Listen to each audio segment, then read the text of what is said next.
नमस्कार शेतकरी बांधवांनो. आज आपण पाहणार आहोत की कॉन्सन्ट्रेट मिक्सचर म्हणजे तरी नेमकं काय? तर कोणत्याही कॉन्सन्ट्रेटमध्ये 5 घटक हे असलेच पाहिजेत. त्यामध्ये energy, protein, fibre, mineral mixture आणि सॉल्ट. तर हे 5 घटक असलेच पाहिजेत. तर आपण पाहू शकता हे BIS टाइप 2 कंपाउंडेड फीड आहे. कॅटलसाठी हे बनवलेलं आहे. टाइप 2 BIS ह्यांनी हे बनवलेलं आहे.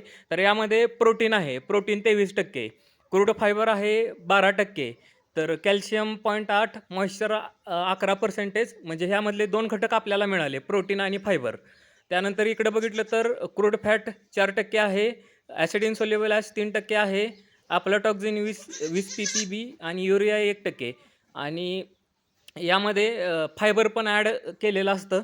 तर सांगायचा उद्देश हा की हे जे 5 घटक आहेत, ते या पेलेटमध्ये ऑलरेडी मेन्शन केलेले म्हणजे ऑलरेडी असतात यामध्ये.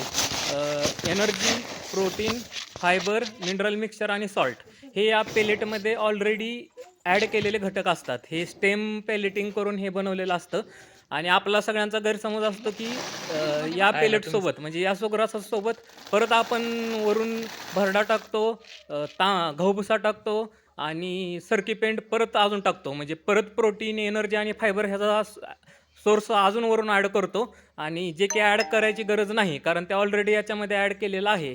पण ते परत ॲड केल्यामुळं त्याची कॉस्ट वाढते आणि आपला खर्च वाढतो. तर हेच क्लिअर झालं.